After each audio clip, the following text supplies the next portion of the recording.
भाव कर, किया आत्म कल्याण परमानंद सुबोधमय। नमो सिद्ध भगवान। आत्म सिद्धि के मार्ग का जिसमें सुभग विधान, उस समाधियुत तंत्र का करूं सुगम व्याख्यान।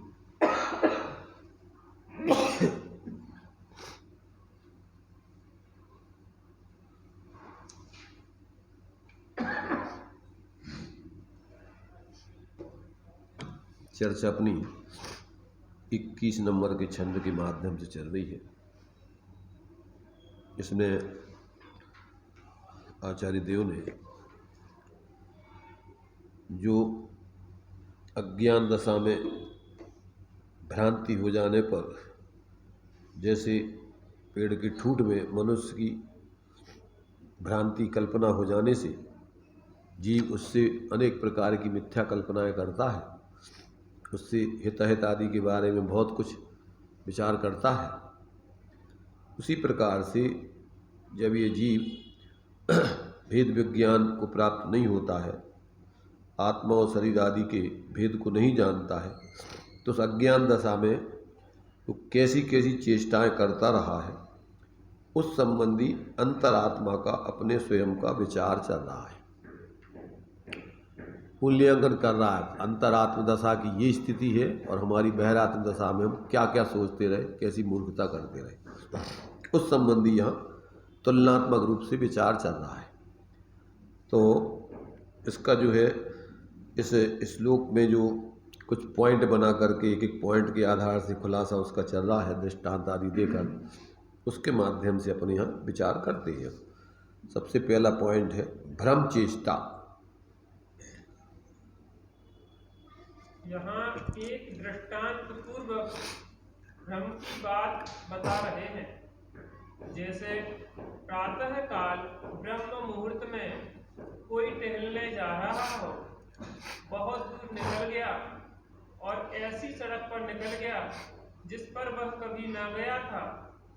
कुछ अंधेरे में, कुछ उजेले में बहुत दूर पर एक वृक्ष का टूट खड़ा हुआ था। शाखाएं तो सब गिरा दी गई थी, खाली सूखा टूट रह गया था जो 5 या 5.5 फुट का ऊंचा था। उस टहलने वाले ने देखा पर वह समझ न पाया कि यह टूट है। दूर से दिखाई देने पर उसे पुरुष का भ्रम हो गया, तो उस टूट में पुरुष का भ्रम हो जाने से अब उसकी चेष्टाएं कुछ और प्रकार की हो गई।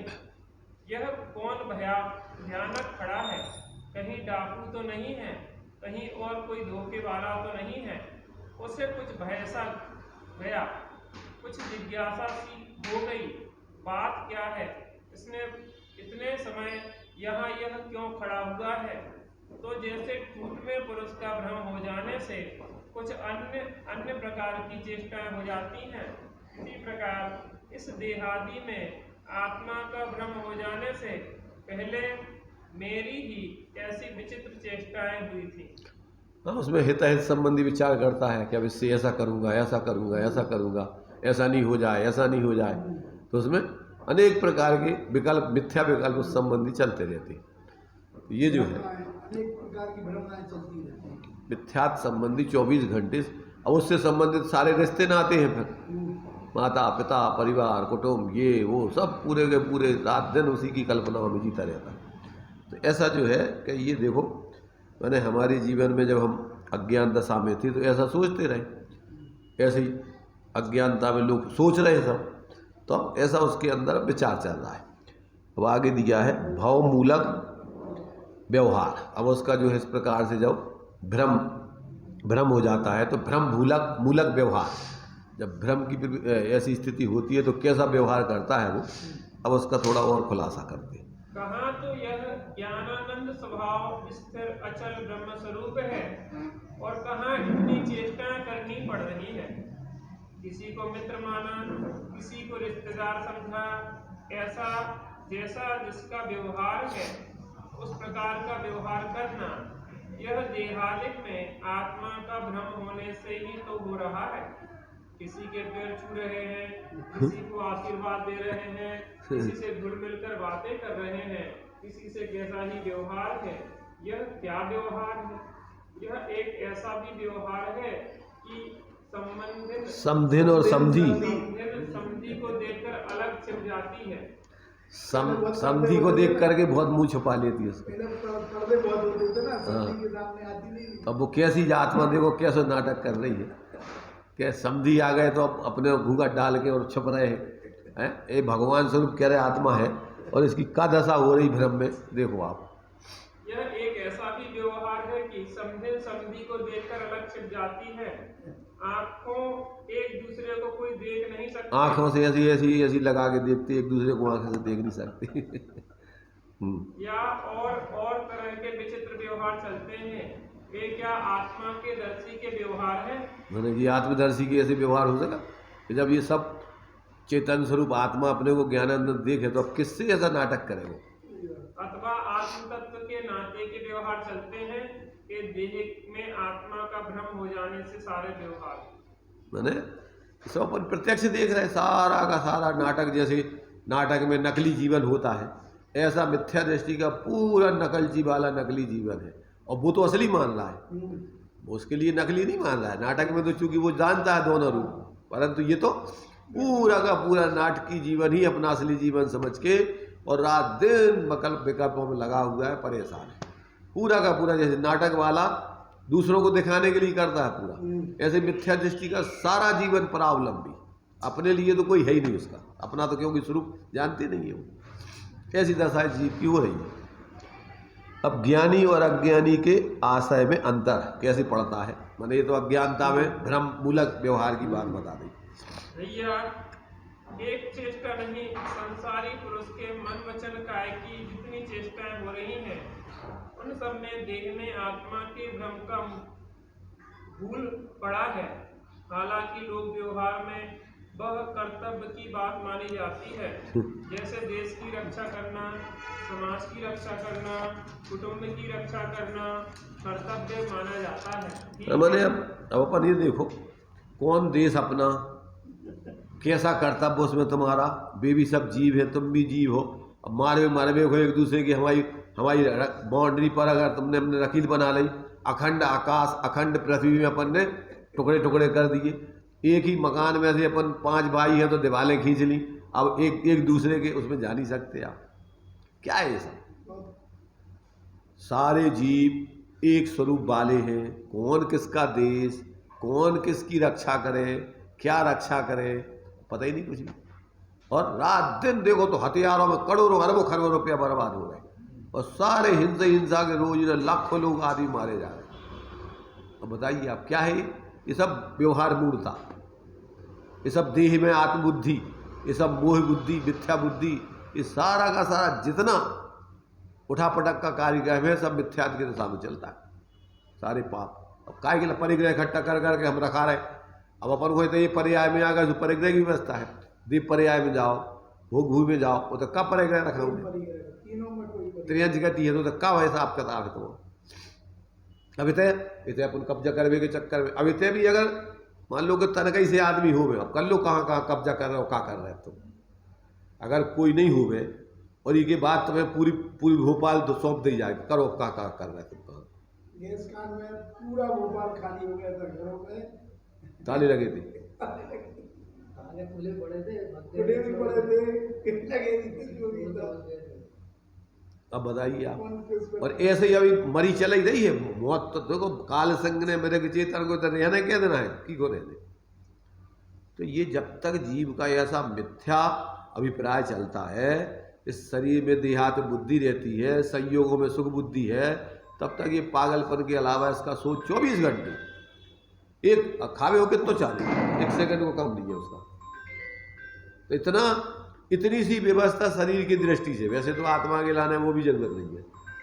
तो अब उसमें 24 घंटे काम में लगा हुआ है आदमी जीव क्या। इसलिए जब तक व्यक्ति को आत्मबोध नहीं होता है, वेद विज्ञान नहीं होता है, तब तक इसके पागलपन को दूर करे कौन, कैसे दूर करे? जिसको स्थाणु में आदमी का भ्रम हो गया और फिर डाकुओं का भ्रम हो गया, अब उसको तुम निर्भय बनाओ कि भैया कछु नहीं है, तुम कहाँ हो चिंता। अरे कैसे पता नहीं कौन डाकू खड़े, लुटेरे खड़े, काट खड़े, ये तो क्या कर देंगे अपने संग में, देव है कि भूत है कि को है, अब वो क्या कल्पना है, कितनी कितने प्रकार की कल्पना है। ऐसे ही जो है ये अपने बारे में जब इस शरीर में आत्मबुद्धि होती है, संयोगों में सुख बुद्धि होती है, तो रात दिन पागलपन के अलावा कुछ नहीं, रात दिन जितने ज़्यादा संग्रह कर लोगे उससे हम उतने ज़्यादा सुखी हो जाए, जबकि उतना ही ज़्यादा दुखी आकुल है। तो उसी समय क्या है बताओ, तुम्हें चाहिए कुछ है ही नहीं, और की चिंता दिमाग में धारणा बना ली, अब जो हमारा मकान को ऐसा नहीं कर देवे, कोई फलाना नहीं कर देवे, जो गाड़ी नहीं ले जाए, अरे किधर की तेरी गाड़ी, किधर का मकान, कितनी मिथ्या कल्पना है। जो जाना होगा तो लाख कोशिश करो बचा। अरे किते किते जाना, वो जमीन से पूछो कहीं जात है वहाँ, तुम्हारी कल्पनाएं कर रहा हो तुम कि हमारी हो गई, भी उनने कह दी हमारी हो गई, जब पृथ्वी तो कोई की नहीं भई ना आज तक। 6 खंड के अधिपति जब जीत के जाते तो जगह नहीं मिला तुझे, इतने हो चुके, और कोई भी नहीं भई है पृथ्वी, ये वसुधा काहू की नहीं, पूछो तो उससे कौन की है। इसलिए भाई यहाँ पर आचार्य देव कह रहे हैं कि भैया थोड़े विचार करो, तात्विक दृष्टि से सोचो, अपनी मूल सत्ता को समझो, और नहीं समझोगे तो बड़ी दुर्दशा है। ठीक है, पर इस प्रकार के जो परिणाम होते हैं उनमें तन मन धन सब कुछ न्यौछावर करने को तैयार होता है। ये सब बुद्धियों क्या देह में आत्मा की बुद्धि किए बिना हो सकती है? होती भी है किसी ज्ञानी के। ऐसा निष्काम कर्म योग है, परंतु निष्काम कर्म योग में आसक्ति नहीं होती है। आसानी से बने तो बने, ना बने तो उसके लिए कमर कसकर नहीं गिरा करते। इतना अंतर है आसक्ति पूर्व कार्य करने में और निष्काम कर्म योग में। देखो क्या है, पहली चीज तो ये कह रहा है मन वचन काय सब कुछ समर्पित। पहली चीज तो मन वचन काय तुम्हारे है ही नहीं है, पहले तो उनको अपना माना, और फिर उनके माध्यम से बाहर के संयोगों में तुम्हारा पूरा का पूरा मन लगा के, वचन लगा के, काय लगा के पूरे तन्मयता से उसमें जुड़ रहे, तो ये तो पाप पे पाप हो रहा हो। जो स्थूल प्रकट रूप में तुमसे जुड़े हैं, अब तुम उनको भी अपने, अब शरीर जो है एक क्षेत्र अब गाई, जब यही तुम नहीं हो, तुम्हारा नहीं है, तो भी तुम्हारे कहाँ से मुझे, तो ये तो एक घड़ा औंधा हो गया तो सारे घड़े औंधे के औंधे चलेंगे, इसी प्रकार से चलता रहेगा। तो ये जो है यहाँ पर अपने लिए, जब तक व्यक्ति को अंदर से तत्व ज्ञान, आत्मज्ञान, और उससे आत्मज्ञान के साथ में फिर उसका आश्रय करके धार्मिक जीवन, अकेला मात्र तत्व ज्ञान क्षय उपशम से नहीं धारणा, अंदर में फिर, क्योंकि उसके जुड़ करके उस मय जीवन जीना ही धर्म है। बाहर में तुम्हारा कुछ है ही नहीं, तो बाहर का सोचने का काम ही नहीं है, बाहर से कुछ लेना ही देना नहीं है, तो मतलब उस मय जीवन जीना तुम्हारा स्वरूप है। तो ये जब तक जीव को समझ में नहीं आता, अब ये कह रहे हैं कि अगर कदाचित निचली भूमिका में सम्यक दृष्टि हो जाए और उसको घर गृहस्थी में या बाहर में प्रवृत्ति भी करना पड़े, तो कैसा, बिना इच्छा के निष्काम कर्मयोग माने क्या कहलाता है? सम्यक दृष्टि के निकांक्षित अंग होता है। कोई बाहर में अपेक्षा तो नहीं रखता कि ये हमारे हैं, इनसे हमें सुख मिलेगा, पर अब मजबूरी जन्य उसकी प्रवृत्ति चल रही है, उसको अपन ये कहें उदय जन्य प्रवृत्ति है। क्या है वो?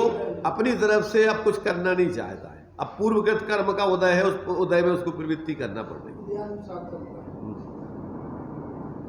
तो ये जो है इस ऐसी स्थिति में बोलते हैं क्या है, गेही पे ग्रह में न रचे जो जलते भिन्न कमल है, नगर नारी को प्यार यथा, माने बाहर में सब उसको मजबूरी में नाटक करना पड़ रहा है।